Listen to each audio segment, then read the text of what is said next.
Pittsburgh Steelers fans, welcome to a somber edition of the Steelers postgame show after the Pittsburgh Steelers had their hearts ripped out of their chests 31-28, and now I feel like there should be a gigantic billboard put somewhere in Cleveland stating help needed, love Steelers fans. I doubt you'd get much response that's positive because after all the Browns hate the Steelers, but let's be honest, after the loss, the playoff scenario is simple. The Steelers need to beat the Bengals next week, and the Ravens need to lose to the Browns. That is the only chance the Steelers can get into the postseason, and that's pretty darn scary if you ask me. But with that being said, I bring in my co-host as always, Lance Williams. Lance, what the hell just happened? It is the Christmas season. That's about the only thing I can say that's positive right now. Yeah, no, you're right. And well, there was a lot of positive in this game, I felt.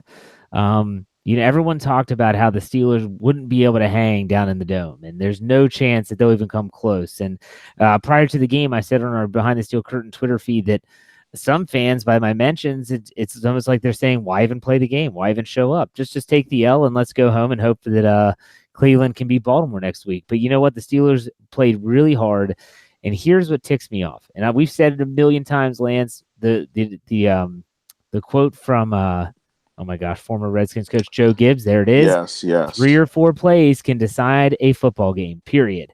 And you take all those great plays that were made, whether it's Antonio Brown's 4th and 15 catch on the sideline.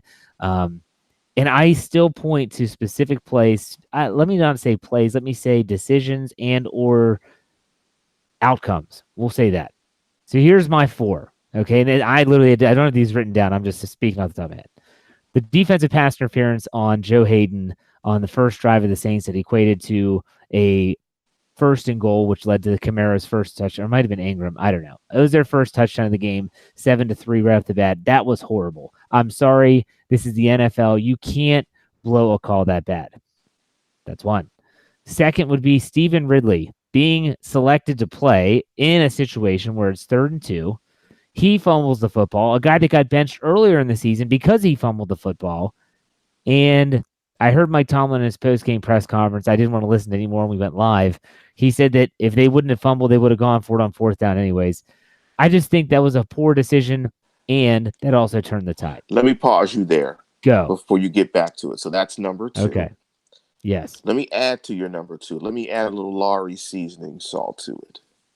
Sure. In a situation like that, you can't put the ball in Stephen Ridley's hands at that juncture of the game.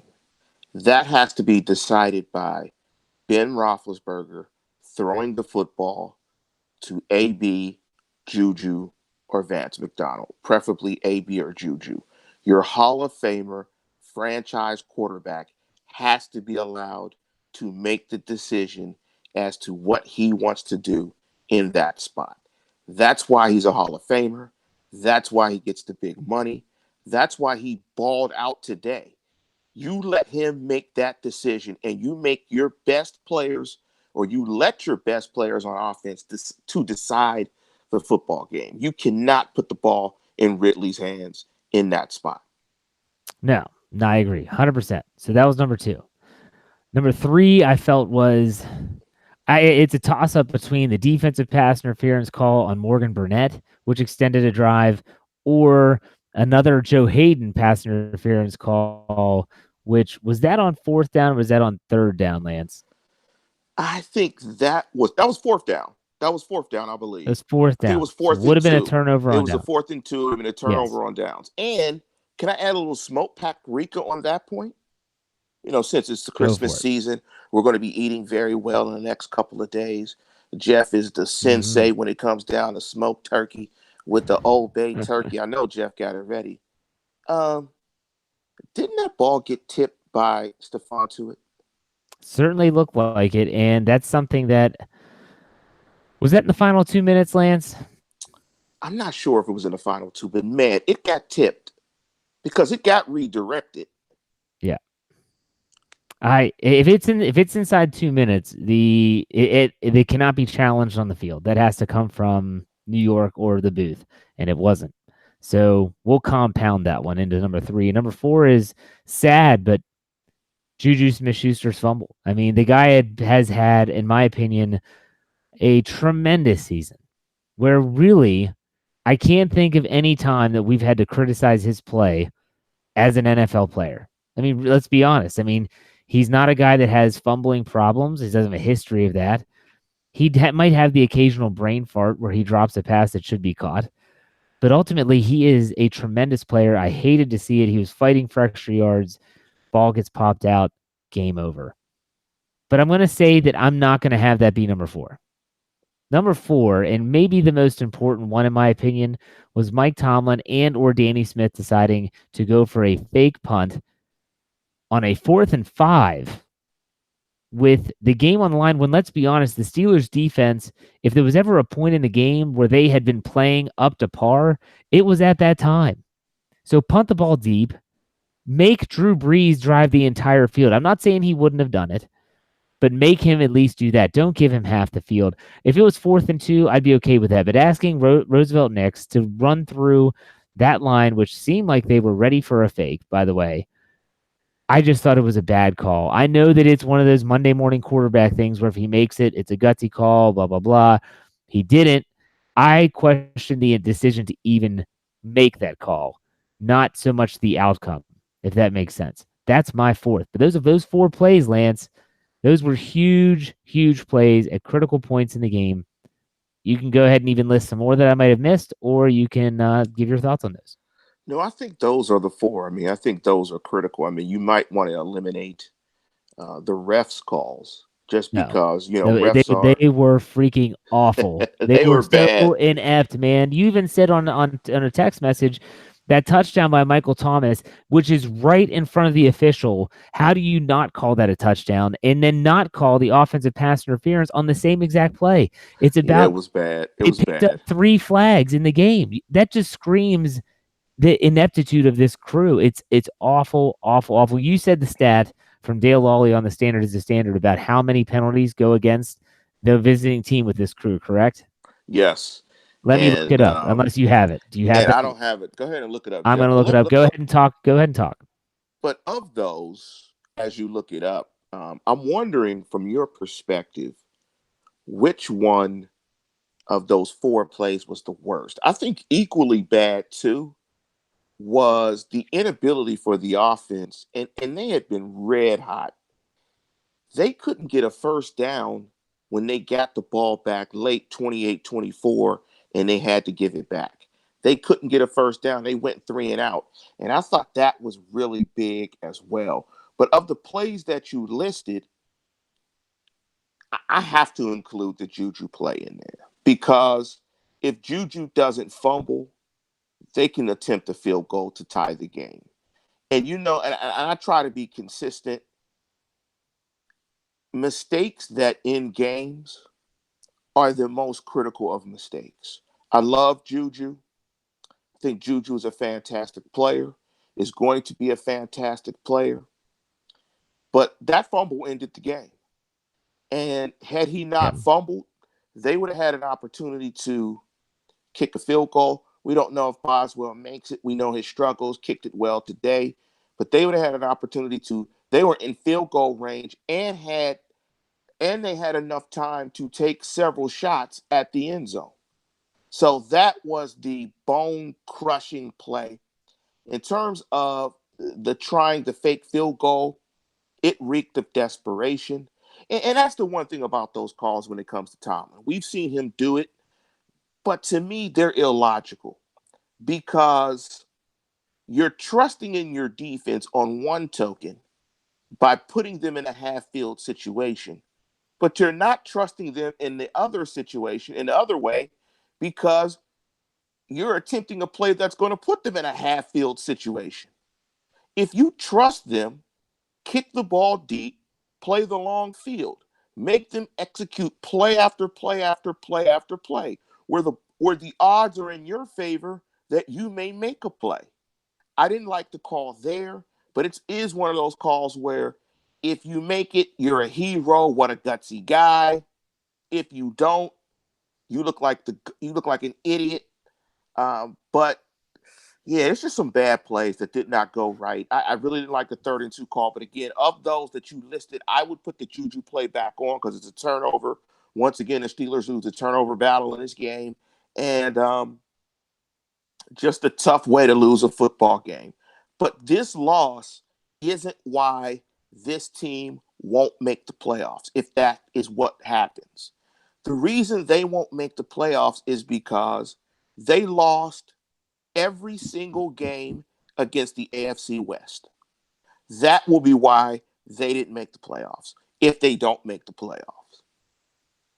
Yeah, no, you're right. You're absolutely right. But speaking of the fake punt, it to me, in my personal opinion, it is a situation that reeks of the same decision making as the Artie Burns start against New England, where if you trust him, why would you take him out? If you trust the defense, why then, why would you not give them and say, hey, we're gonna punt it deep, go stop them? You're obviously I just don't like the decision making there. It's illogical. It's illogical. It doesn't reek of logic. It doesn't make any sense. No, yeah. It doesn't make any sense. But at the same time, there was some bad officiating even after that play. Yes. that if it goes in the Steelers' favor, maybe they win the game. And the frustrating thing about this game, even more so, I think for Steeler Nation, is the fact that when this team is on its screws and playing good football and playing clean football, it is clearly good enough to beat elite teams and go the distance. But maybe it isn't because it doesn't play on its screws and it makes mistakes consistently. Yeah. And I know that I don't even have the live chat right now on YouTube up currently. I'll bring it up here in a second. I know it's going to be riddled with fire Tomlin, fire Butler, fire Colbert, fire Smith, fire Feetner, fire everyone. Just fire the whole organization up into the sky in a giant rocket and just eliminate it from this planet. That's basically what they're going to be saying. But I mean, let's be honest with you. There's some questionable stuff. Here's what really ticks me off. And I'm just bringing up the game book now, which, by the way, we asked about penalties.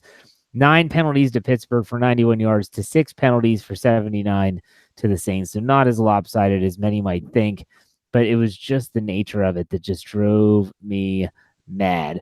But to me, it really eliminates some really, really solid performances by several Steelers. And I do want to talk about those individuals, even though it's a heartbreaking loss and the season feels like it's over. And people are going to start wanting to talk about the draft and offseason needs and all that stuff. Ben Roethlisberger goes 35 for 50, 380 yards, 7.6 average, and he 3 touchdowns and no picks. He played a clean game, has 108.8 passer rating. He was sacked 3 times. A couple of those were really bad on his part. Can't take sacks in those situations. If you're grading Roethlisberger, 1 through 4, what are you giving him? I mean, he gets a 3.75. I mean, this is the Ben Roethlisberger that they needed the past 5 to 6 weeks. This is the guy that they needed. And he went into New Orleans. He took some bad sacks, but he went into New Orleans and balled. Took care of the football, got hot, start ripping the Saints up. I mean, this is the guy that's the Hall of Fame guy. I would have loved for them to have been able to get a first down on that drive late in the fourth quarter where they went 3 and out, where he takes the sack in that situation and they can't convert. That if there was a play that he would want back, that's one of them that he would want back, because at that point he has to end the game. They have to end the game there. They can't get it back. They can't give it back to Breeze. That's like 5 minute drill time. Just can't give it back. But overall, he played a very good game. This might have been probably, in my estimation, one of the best games he played outside of the Panther game. So I thought it was a very solid effort by Ben Roethlisberger. You went 3.75. I'm going to go 3.5. Didn't win the game, period. Yeah. So, yeah, people call me a Ben Roethlisberger homer. I thought he played tremendous. Early in the game, he was not accurate with the football, and that kind of hindered them a little bit. But then in the second half, like you said, he really started grooving. But it wasn't good enough. It wasn't good enough. I know he wasn't the one that fumbled the ball. He did not turn the ball over. But at the same time, It just wasn't good enough, and that's a shame. But still, a 3.5 is a very good score. Now let's go to running backs. There's only one to talk about. Stephen Ridley would get a negative score, if that's even possible. But Jalen Samuels finishes with 12 carries for 53 yards, surprisingly a 4.4 average, with a long of 16 yards. They didn't try to run it that often, but I thought the rookie did a pretty decent job against the NFL's number one rush defense. What were your thoughts on him? What grade would you give him? I'd give him a solid 3. I think the running game was used in a counterpunch fashion. And they tried to run it when they thought they could run it, but yeah, that's just I just can't get the 3rd and 2 call out of Yeah. my head. I mean that in that spot with those 2 running backs, you don't try that. Ridley is a guy that fumbles. It's just bad. I thought they put Ridley in a bad situation, but even so, Tomlin's explanation of maybe going for it twice if they don't get it. But I mean, that's after the fact. Yeah, I don't know. I'll just give Samuels a 3.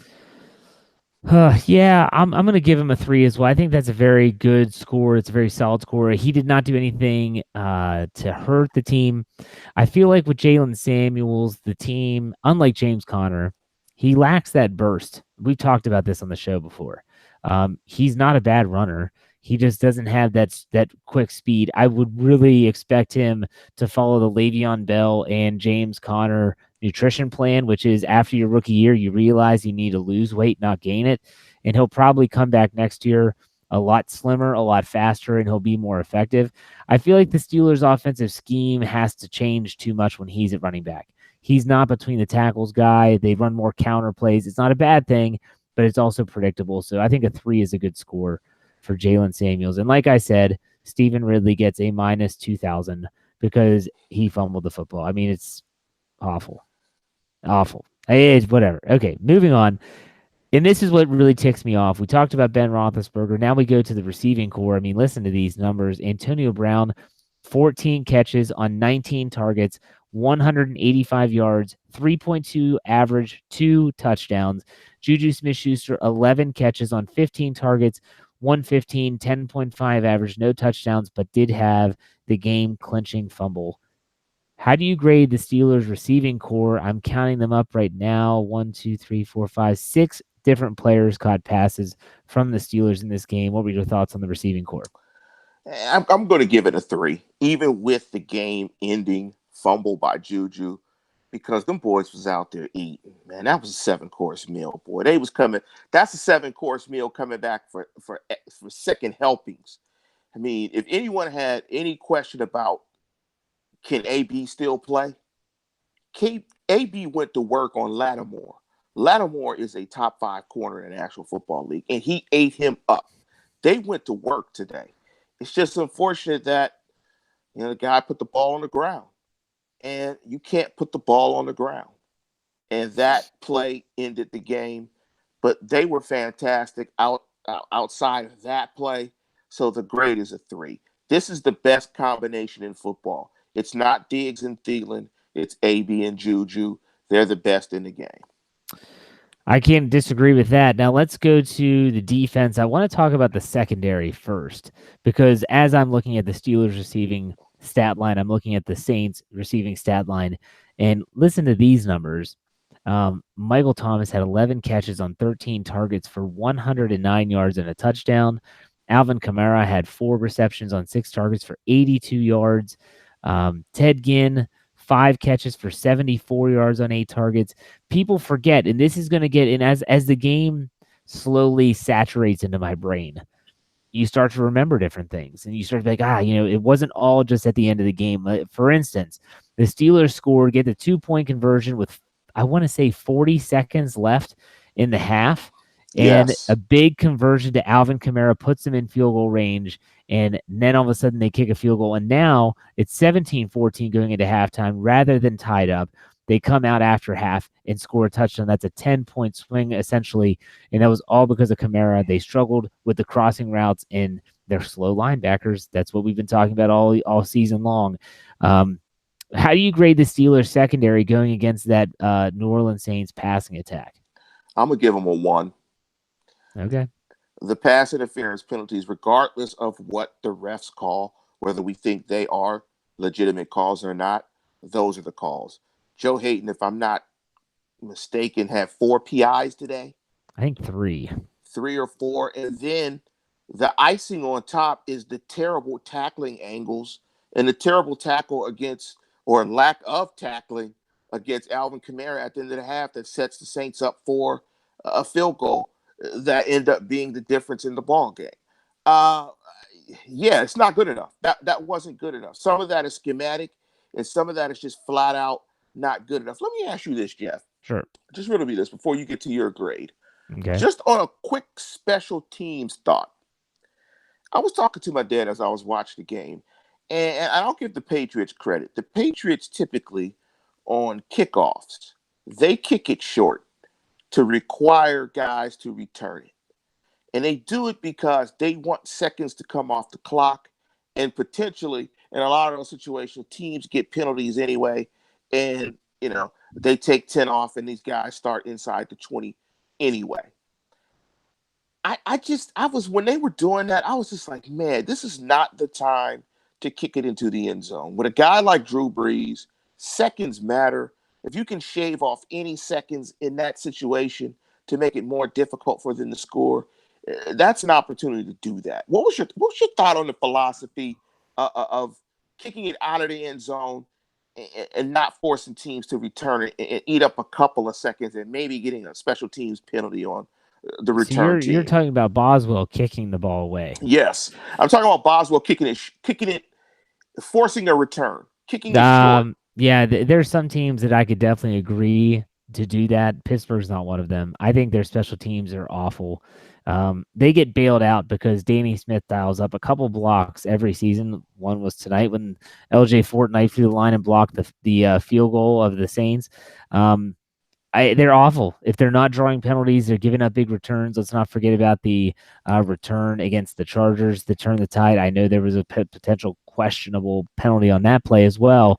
But still, I'm a guy that says kick it deep. I know it would take time off, but that time would be very, very minute compared to the grand scheme of things. And so, yeah, I see what you're saying, but I'm with this team and this special teams unit, kick it deep, make them drive, because we've seen it before. Guys get loose, and next thing you know, they're starting at the 40 instead of the 25, so it can go both ways. So yeah, all right, let's move on with the grades. I'll grade the secondary with I'm going to say a 2. You said a 1. I'm going to say 2. I did think that there was some coverage issues. I talked about the crossing routes earlier tonight or during the show. That definitely was a problem. But I thought that Morgan Burnett surprisingly played a very good game. We've been down on him a lot. I thought he played a good game. I thought he made some key plays down the stretch. I thought his pass interference call was also BS. But then again, like you said, regardless of the call, that was the call. I would just for once would love to see the NFL put out a statement that says these guys really effed it up. And they would never do that. But I mean, I would love to see like a game by game review on Twitter, because they do these on specific plays that are game changing plays where Al Riveron will be on the Twitter video saying, this is why the call was this. I'd love for them to say, here's where the refs made mistakes. I would love that. It would be a little justification for fans that are sitting there like me, just still in their mind, just writhing over the fact that that's the way the game played out. I just hate it. I've said it before. I hate when they're that involved, period. If the refs aren't a talking point and the Steelers lose, I'm fine with it, because sometimes your team just isn't good enough. And I felt the Steelers were good enough today. I'm just going to say that. Before you get to our next set of grades, yeah, I'm going to be the advocate and try to get you to lower your grade for this secondary. How about and this was a play that we didn't add to the Joe Gibbs 4 that could change the game. You can't give up a 3rd and 20. No. And there was a coverage bust. You can't give up a 3rd and 20 and have a coverage bust. You got to drop that grade, Jeff. You got to drop that grade, man. You got to go 1.5. Okay, all right. 1.5. All right. I'll meet you in the middle. 1.5. 1.5. Thank you. So I for me, I thought that one of the more difficult aspects of the game was going to be the Steelers trying to get to Breeze. We know Drew Brees has one of the quickest releases. He reads defenses very well. And so here are some of the stats in terms of quarterback hits. The Steelers finished with 5 quarterback hits, and they did sack Breeze twice. Watt got one credit for one. Tuitt got credit for one. I wouldn't be surprised if maybe Watt gets a half, but either way, TJ Watt adds his total. He has 12 now on the season. Still, I feel like he's really getting better. You've seen the progression from him. But the front four, especially, we're talking Watt, Hargrave, Tuitt, Hayward, and Dupree, and or Chicolo, if you want to throw him in there. How do you grade this Steelers front? I'm gonna give them a 3. They also flushed Breeze several times. I just didn't like the philosophy of blitzing. I thought Tony Romo was spot on. I would have tried to just heat him up with 4 and play more coverage behind it, because when he was trying to blitz, I know it kept Kamara in, but it did give Thomas some 101 against Joe Hayden or whoever else, and he was eating, and they had no way of handling. So I'm going to give them a 3. I thought they started cooking. I thought they played pretty well. And I thought as a front, the Steelers may be able to get pressure with 4 as a football team consistently. And we haven't seen that. Yeah, what did you give him, a 3? Was that I your gave them a grade? 3. Okay, I'll say 3.25, 3.25. I thought they played a good game. They were also active. Cameron Hayward had a pass defense. And that was a big play in the game. That was almost an interception, actually, because until Drew Brees made a very heads up call, a play by coming in and batting the ball to the ground.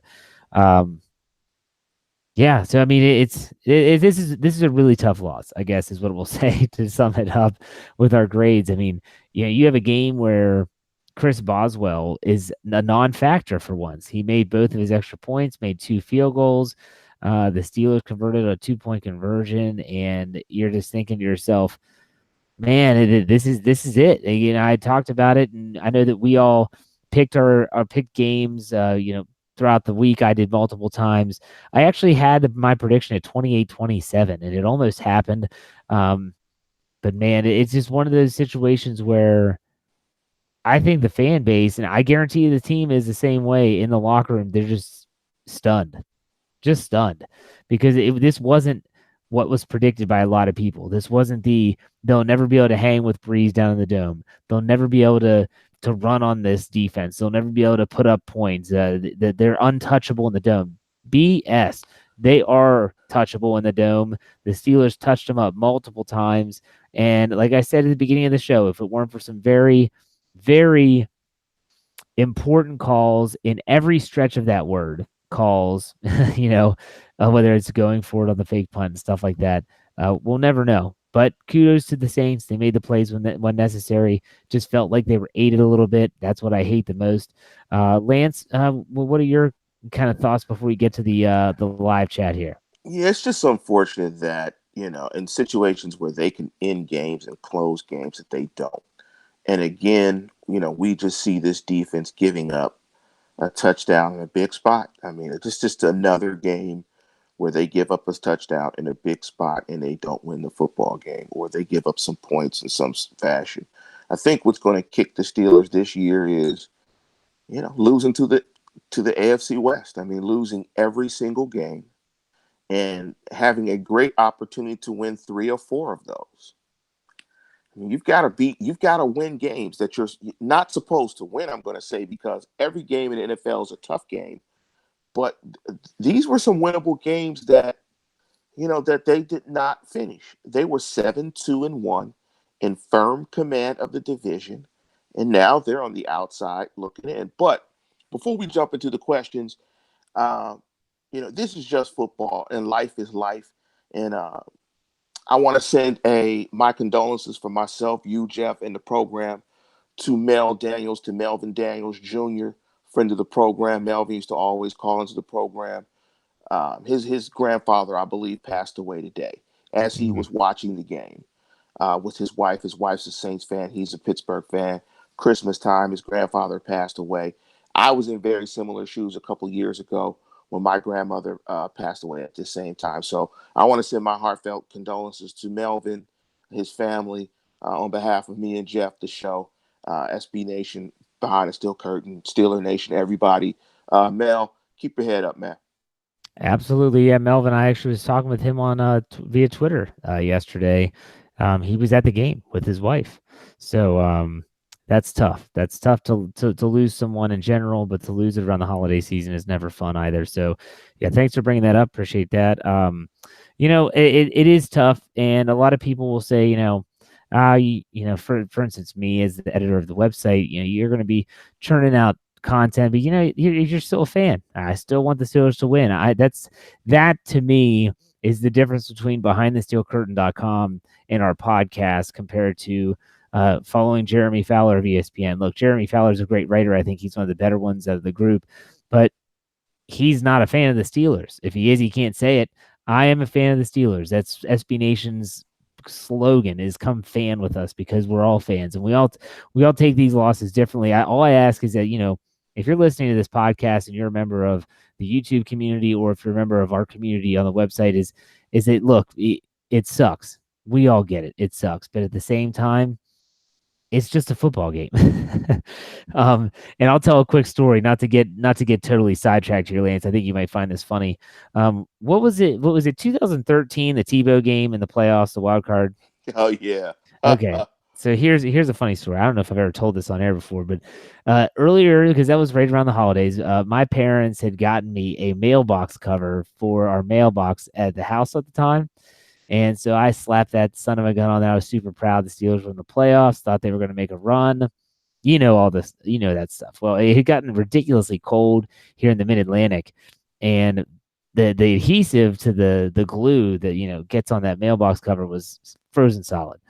And so after the Demaryius Thomas touchdown, Ike Taylor gets stiff armed, game over, Tebow's kneeling, and I am fuming. I mean, furious. I go outside to get the mail because I'd forgotten to get it. And I see this mailbox cover, and it just infuriates me. And I take it, and I'm trying to rip this mailbox cover off the mailbox.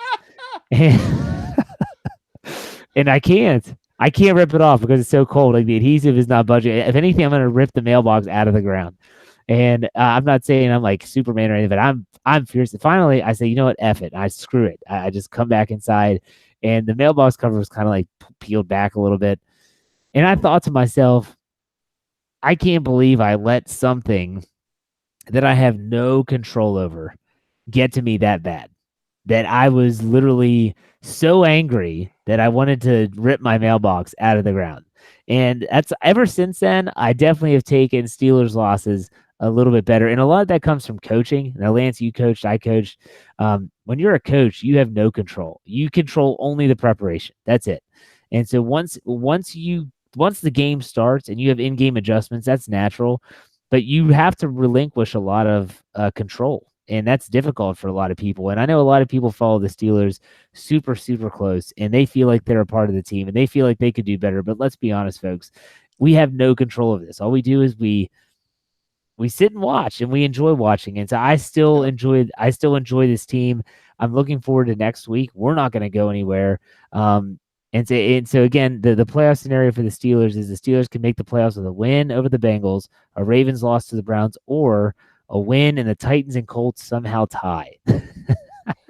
So here we are, going into week 17, Right. needing to beat the Bengals and rooting for the Browns. It'll be interesting. It'll be interesting to see what they do with the time of these games, because the Steelers are scheduled for 1:00 next Sunday. They can move games around, and they have no Sunday night game as of right now, although I guarantee you the Titans and Colts, because it's a win and in situation, will be moved to Sunday Night Football. That's my guess. So there you go. Jeff didn't tell you. He probably tore a bicep. No. My biceps are intact. Thank you very much.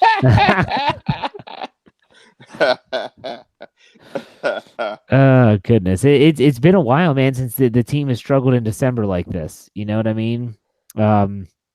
Take a listen to this. I give credit to where credit's due. Alex Kozora of Steelers Depot just tweeted this out. The Steelers' second half of the year record since 2013. Listen to these numbers: 2013 6-2, 2014 6-2, 2015 6-2, 2016 7-1, 2017 7-1, 2018 3-4. Now, the season isn't over yet, Lance. There's still one game left. I understand that. But if you were to pinpoint like one thing, maybe two things that you're like, this is what's killing this team this year, because it obviously hasn't happened so much in the past, what would that be? I would say defensive inconsistency in the secondary. That's one. Inability to get turnovers. Two, inconsistent Ben Roethlisberger football, and the injury to Connor. I think the injury to Connor really kind of put them back a little bit. I think if James Conner plays some of those games and he plays in the fashion that he did earlier in the year, I think they win some of those games. Those would be the four things that I would say. Because some of those games, I mean, some of the turnovers in those games were terrible. And turnovers were really bad. But yeah, I think that plus minus killed him this year. I think Connor's injury, some inconsistent Ben Roethlisberger play, and some secondary stuff. I think you throw that in there. I think those are my causes for concern. Yeah, and I don't want to get into talk about like what needs to change in the offseason, because the Steelers are not out of it. And I want people to understand that the Browns and the Ravens, that is no gimme. And I know there's people right now that'll say, well, neither are the Steelers beating the Bengals. Well, if I'm going to pick a team that I feel has the easier game, it's going to be Pittsburgh against Cincinnati, who doesn't have A.J. Green. I'm not sure if they have Tyler Boyd anymore. They don't have Andy Dalton right now. Vontaze Burfict got another concussion today, so they might just shut him down. It's a very sloppy Bengals team that was already sloppy to begin with. So could the Steelers still get in? Absolutely. Do you want to be in this scenario where you have to win and need help? No, obviously you don't. But I want people to understand the season is not over. It feels like it is. It feels like this was week 17, or it feels like this was a playoff loss, actually. But it's not over. And so, Lance, if I ask you now, like, what if you had to put a number percentage on the Steelers' chances of making the playoffs, what would you put it? 30%. Really? Actually, where's the Browns game? Is it in? It's Is it in in Cleveland? it's in Baltimore. I'm gonna say 25%. I think it's going to be very difficult for the Browns to go up there and win, just because of how well the Ravens are playing defensively. But I know one thing's for certain: Lamar Jackson cannot throw the football consistently, and you pretty much know what you're going to get. You're going to get a lot of RPO stuff, and you're going to get a lot of running. The difficult thing with RPO stuff is, you usually don't have a person to account for the quarterback. That number, you don't count the quarterback. You count the receivers going out and stuff like that. The quarterback typically doesn't get counted. And so I'm sure they're going to play some spy concepts, but you know what you're going to get. You're going to get probably 45 rushing attempts, and you're going to get a couple of shot plays on third down, and that's what it's going to be. Cleveland is playing really good football. Baker Mayfield is the better of the two quarterbacks, but the Ravens defense is playing lights out. And they're playing with the type of physicality and speed where they know they have to play lights out to win. And they are playing like that week in and week out. So I live in Maryland. And that's one of the reasons, because I see and hear a lot about the Ravens. And that's one of the reasons why when everyone else you, Chris Carter, Dave Schofield, who joined me for the preview show, all of you all picked the Ravens to lose to the Chargers. I picked the Ravens because I know this team's tough. They're gritty. But this team has also lost some bad games, even or not looked very good, and they've done it at home too. Lamar Jackson barely beat a Tampa Bay Bucks team. So what I'm saying is I'm going to say that this is a 50-50 prospect for me that the Browns go in there and win. I watched a little bit of the Browns-Bengals game today, and I know it's the Bengals, and I just talked about how hapless they were. This Browns team is different, man. This is a different Browns team. This is a Browns team that, in my opinion, is going to be a team to be reckoned with next year in the AFC North.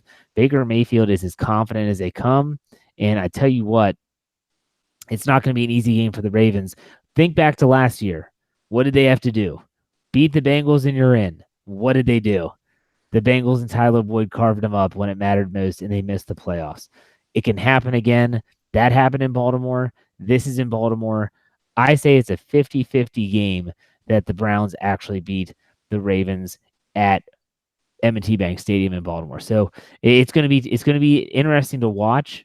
I have a feeling they're both going to be 1:00 games. So it's going to be a lot of scoreboard watching for both the Steelers. Well, mainly just for the Steelers because it's a winning in for Baltimore. So there you go, 50-50. That's what I say. I think it's a 50-50 chance. All right, Joy. I see you. No, realistic. You call me. I was Nostradamus last night when I predicted that Ravens win. No, Jeff Stradamus. Yeah, that's right. I'm sorry, I forgot about that. Okay, I'm trying to go through some of these questions. Sorry about that. Let's hear. Well, I know the Steelers. I'm going to give the Steelers 100% shot at beating the Bengals. They're going to hammer the Bengals next week. They're going to beat the Bengals so bad next week that if they don't go to the playoffs, teams are going to go. The fans are just going to be absolutely pissed off because they're going to say, wow, look at this team. This is a team that kills a team like this. You know, they should be in the playoffs. So yeah, it's going to be interesting. I mean, it's going to be definitely interesting over, the next several days. I mean, there's still some football. Yeah, You got to win and get in. absolutely. And so here's a good question, and it's worth talking about. A question of the Sheep M, whoever that is. If the Steelers get in, will they be a wild card or division leader? This is the crazy thing. If they win and get in, they will be the number 4 seed as the AFC North champions, period. The wild card is going to be, one of them is going to be the AFC West team. So we're talking about, the Chiefs or I'm just drawing a blank, Chargers. So most likely the Chargers, and the other wild card team is going to be the Titans or the Colts. So the Steelers would be the number 4 seed if that is to happen. So yeah, that's a good question. The Steelers get in. Will they be a wild card or division leader? They would get in as a division leader. All right. So let's go in with some other questions here. If the Steelers don't get in, who are you rooting for? See, you're asking the wrong guy, Isaac. I hate every other team in the National Football League with a passion. I can, I can think of a bunch of reasons why I hate a lot of teams. Definitely not rooting for New England. Definitely would not be rooting for Baltimore. Definitely would not be rooting for Kansas City or anyone like that. But definitely not Los Angeles because I can't stand Phillip Rivers. Man, don't. Yeah, Jeff, I'm a hater. When it comes to the Steelers, I'm a hater. Okay, I am 100% hater. I like the Steelers, and that's it. It's with my kids. They'll ask like, "Oh, do you like this team?" No, I like one team, and I've always said that you should like one team. I don't have an NFC team or anything like that. One team, Pittsburgh. I mean, I'm an old head. You ain't even got to ask me that question, Jeff. You know how I get down. Yeah, It's one team. exactly. So let's hear. Which loss do you think was the worst that put us in this precarious situation? That's not how they worded it. I changed it a little bit. Which one is the worst? The Raiders loss that you attended, or would it be maybe like the Denver Broncos, which ended in an interception at the goal line, or the Chargers, where you blew the fourth quarter lead? I think you'd probably pick one of those three. Wouldn't you, Lance? I'd probably say the Browns. The tie? The tie, not beating the Browns with Tyrod Taylor starting. A team that hadn't won a game in Another botched call to tied in that game. Just so you know, if we're talking officiating. Not beating the Browns game one. A team that was 0-16 and you tie and you can't beat that team. That's the worst result to me. I mean, it wasn't a loss, but that's a game that you gotta win. You can't tie, lose. You gotta win that game. Hey, they win that game, we're not talking about this. You're right. I agree 100%. So Justin asks the Raven, what he says, it's not really a question. I just want to talk about it. The Ravens are not going to blow a playoff spot. They're built like the Steelers. They're not going to blow this chance. They did it last year, Justin. Same exact situation. They did it last year. It can happen. Okay, it can happen. Let's see here. A lot of firing going on. Let's talk Butler should be fired. Let's talk to firing. Let's fire everyone. Fire him into the freaking sky. Screw it. Let's talk to firing real quick, Jeff. What? Let's play this forward. Okay. if they make the playoffs or if they don't make the playoffs, either scenario, I think somebody is getting fired. Oh yeah, And yeah. and It's not Mike and Tomlin. yeah, Tomlin's not getting fired. And you're not going to fire a coach that's never had a losing season. You're just not going to do it. That's not going to happen, and nor should you. I think it's Danny Smith and Butler. I think those are the two guys. But do they lose a coach to a head coaching job? You think There's only one coach. There's only one coach, Munchak? and that's Munchak. Does Munchak go somewhere? I hope not. I think the two firings are Smith and Butler. I mean, how did Smith keep his job this long in the first place? Loyalty. And how in the hell, if we're talking about the end of the season leading into like decisions like this, how did Butler not get fired last year after the Jaguars came into Heinz Field twice and just laid the smackdown? Now, the first loss in week 5 of last year, that was Ben's 5 interception game. But then in the playoffs, to give up, to lose like that on your home turf. So everyone has this negative connotation about the defense going into the offseason, and he doesn't get fired. Is it worse now? The thoughts in your head about the defense, is it worse now than it was last year? Do you think it is? Not necessarily. I just think it's just another year So of. that makes me wonder if he's going to get fired at all. But I think it's just another year of it treading water. I don't know if the Steelers work like that, man. I don't know. It'd be tough. But just from the results, but when you don't go to the playoffs, and I'm not going to say that the Steelers are just so talented that just by sheer talent alone, they should go to a Super Bowl. I'm not going to say that, but they're talented enough to where they should be in the playoffs. I think it's right that someone feels it in the offseason. I don't think that other than Tomlin and Fichtner, that anyone on the staff should be overly comfortable. Like, I think it should be a little hot in that building. It should be hot. It should be hot. No one should be comfortable. I think Tomlin's safe, as to the dismay of Steeler Nation everywhere. But yeah, I mean, last year the Steelers put up 40+ points on the number 1 defense in the league, and they fired their offensive coordinator. Yeah, I don't know. I mean, that honestly, people ask all the time, who's going to get fired? I wouldn't be surprised if they fire Butler, Smith, and I don't know, some scouting department dudes, whatever. But at the same time, I wouldn't be surprised if Smith and Butler stayed and they keep their coaching staff intact. Why? I don't understand sometimes how this organization looks at their coaches and how much input Mike Tomlin has with the coaches. Because let's be honest, if we're going to fire coaches, Danny Smith, we've already talked about him. Butler, talked about him. So we haven't talked about Joey Porter. Have we seen enough production from him and his outside linebackers that we think that he is good enough to take TJ Watt to the next level?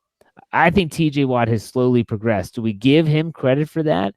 Or do we actually say, I think that if we get someone else in here, TJ Watt could turn from a 12, 13 sack guy to a 15, 16 sack guy? Here's the thing that when you look at Butler, one thing that's a feather in Butler's cap, and I know Steeler fans are pissed off at Butler right now, they get sacks. They generate pressure. I mean, this defense in the last 2 years under Butler will have gotten, about 95 sacks? Yeah. Well, they had 42 coming into this week. I think 42. So I can check. That's like they had 50 last year, right? I'm pretty 56. sure. They set a franchise record. They had 56 last year. I'm going to guess they have 45 this year. Let's just throw it out at 44, 45. That's 110 sacks over the last 2 seasons. So, I mean, he has his issues, but I mean that's a well-coordinated unit to be able to get 110 sacks in this NFL. Well, go ahead. I'm sorry to interrupt. Getting that many sacks in this NFL when the ball comes out as quickly as it does, he's doing something right. Yeah, no, like I said, this is one of those questions where you have to wonder what's really going on behind closed doors. But let me ask you this question. Secondary, did it take a step forward or a step backward this year? I think it took a step backwards from the perspective of that Artie Burns didn't move Yeah, forward. no, yeah, but No, no, no, no, no, I know. Come on. All right, go no, ahead. no. And I say that because let's just say it stayed the same. I think Hilton was the same. I think Joe Hayden was the same. I think he played. He had his good moments and bad moments. The biggest thing that he was more healthy than usual and stayed on the football field. I think Sean Davis took a step forward. But I think it stayed the same. And then when it stays the same, that means it didn't get better. And I would have liked to have seen this staff be able to get something out of Artie Burns. And that's unfortunate. That could be the player. They could be doing everything. I'm sure they're doing everything that they can. I just would have liked to have seen them get more out of Burns this year. Yeah, that guy might not, he might not even be on the roster next year. And we'll talk about this a lot in the offseason because I'm already thinking about how we're going to work our content. We're still going to have podcasts through the offseason. I always feel that if you swing and miss on a first round pick, it sets your team back at that position for probably 2 to 3 years, maybe more. Some might say 4 years because even as a first round pick, the fifth year is an option. That's why they call it the fifth year option. And so you could already Burns, that was a first round pick. Jarvis Jones, that was a first round pick. Bud Dupree, I mean, he's been okay, but that's a first round draft pick. Terrell Edmonds, there's still the jury's still out on him. It definitely boggles my mind when we talk about the secondary improvement in not improving the front four, same scenario. How a team, a scouting department, a general manager, and a coaching staff can be so good at picking offensive players and just so freaking awful at picking defensive players. Take TJ Watt out of the equation, Lance. Can you tell me one player the Steelers have picked in the last 5 years in the first 3 rounds on defense that has been a playmaker? Hargrave Is a playmaker? Yeah, I mean for his position, he has what he has. He Okay, has. yeah, He okay, has. Okay. He I'll has. give you Hargrave. He has But what he was, 7 sacks this year. I yeah, think that's the other guy that as a feather in Butler's cap is the progression and the coaching of Hargrave. They made Hargrave one of the best guys in the NFL at that position. Being able to play sub-package football inside as a big guy to get pass rush, that's critical to sub-package football is having that type of guy in the interior. So yeah, I'll yeah. give him Hargrave, but I get your point. Like It's Sean not many Davis, guys. like Sean Davis is solid, but he's not a Yes, playmaker. Now true. I did forget, I will say, and people were commenting players like Ryan Shazier obviously was a playmaker, so that would be Yes, one. yes. I think TJ Watt is a playmaker, so that's another. But when you have so many other misses, they focused their first round picks on defenders for all these years now, and you're not getting the playmakers. I mean, what is the difference between this defense and the defenses that were really, really good in the early to mid 2000s is that they had playmakers on those teams, whether it was Harrison or Woodley coming off the edge, Palomalu in the back end with Ryan Clark, even Ike Taylor had splash plays and was able to take defenders out. So it's going to be interesting. I see someone says to it. I don't know. I mean, Yeah, I don't know about to it. that's tough. I mean, he was a second round draft pick. I understand that. A lot of people said he could have been a first round pick if it weren't for a foot injury. Yeah, I don't know. It's just like I said, it still comes down to they are so good at drafting offensive players. I mean, you can run down the gambit of players that, whether it's Juju, whether it's all these other guys that have been I mean, the hell, the linemen that they pick that you're like, who's this guy? And they end up being a I solid mean, the contributor. examples. I mean, the examples to your point, Jeff, are Villanueva, once again a Pro Bowler, converted from a tight end, and the other is AB. You're going to get a Hall of Fame wide receiver that was a 6th-round pick from Eastern Michigan. I mean, Yeah. offensive guys, they're spot on. Any more questions, Jeff? No, I I know think that's about it. I know Steeler Nation is upset. They're We're pissed. upset. I'm pissed. We're We're all upset. pissed. I freaking picked the Steelers to win. I was looking so good. So good, man, because the Ravens won. I called that. I was like, you know what? I didn't think the Steelers were going to lose again. to be honest with you. And I still think if this team can get in the playoffs somehow, some way, they can make some noise. And you got to tell me that you are proving that tonight. Got to be honest. Yes, I do. But I'll say this: they can make some noise. But this is an inconsistent football team, and it can beat anybody. But like David DeCastro said last week, it's a team that can lose to anybody, and that is legitimate. I mean, it has, and that's the frustrating thing about this football team. That in spots, it's a world beater, but in spots, it loses to the Raiders. That's Yeah. on your resume as well, and it can't be removed. I think this, to me, and I don't want to beat a dead horse, and we'll talk about this a lot in the coming weeks, but the biggest knock on Tomlin for me is that there is a visible difference in the team from their approach to the game, the way their demeanor on the field, their execution on the field in big games like today compared to games like Oakland. Yes, I would agree. That's the biggest knock on him for me is that as a coach, you have to have a more even keel. I don't understand how you can be all buttoned up against the Saints and the Patriots and yet be loosey-goosey against the Raiders. And that's something that is a criticism of Mike Tomlin. And in my opinion, it is completely justified. Here's another thing, Jeff, because I'm a Tomlin apologist. I'm going to go ahead and say it. I mean, everybody knows that I am already. Just like you're a Roethlisberger guy. Yes. Is they got to be more buttoned up in the first quarter of the season as well. You know, a lot of times, and sometimes that happens to some other teams. Everybody talks about how that happens to the Patriots and so on and so forth. But sometimes they don't come out the gate really clean. They come out kind of stumbling, bumbling. Then they kind of find their way. And it takes those back halves of the season to be as well as it is, like you demonstrated with that stat, 6-2, 6-2, 7-1, 7-1, 7-1. You know, for them to get into the playoffs. So I would like them to be more buttoned up, especially with the penalties, and more disciplined and more clean as you come out of training camp. I think that's something that they have to look at because typically we've seen this team be highly penalized and that start to dip over the course of the season. And maybe you come out more cleaner where you don't give away some games like a Cleveland game, which may cost you a playoff appearance. Yeah. Well, we'll have time to talk about it, but breaking news, I guess you want to call it breaking news, or let me just say programming alert. This is where you would cue the news sound. Dun, dun, dun, dun.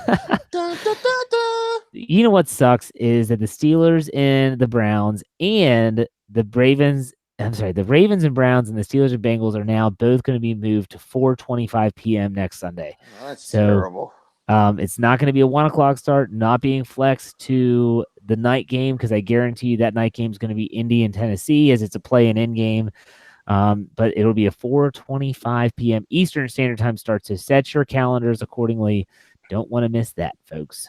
So, there you go. Yeah, you know, I'm thrilled. I hate late games, but I can't complain. I'm on the West Coast. Yeah, it's not as long as it's not night. I'm okay with the 4:25s, just not night. Just don't give me night games. Can't stand those. But you know what? We're gonna have, like I said earlier, folks, we're not going anywhere. We're gonna be here all week.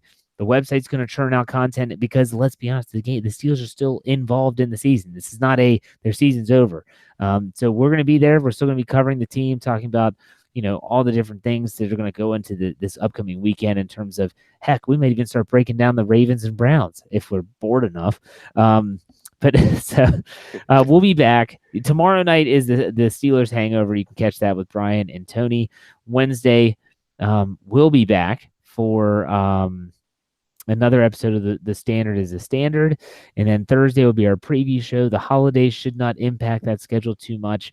And then we'll be back, obviously, next week for another episode of the Steelers postgame. So let's hope we don't have just one more postgame. Let's hope we have at least two. Fingers crossed, everyone. Positive thoughts. Lance, as always, thank you for your time. Thank you for listening. Happy holidays to you, Jeff. Merry Christmas, my friend. Merry Enjoy Christmas it. to you. And we'll see you next week for another episode of the Steelers postgame.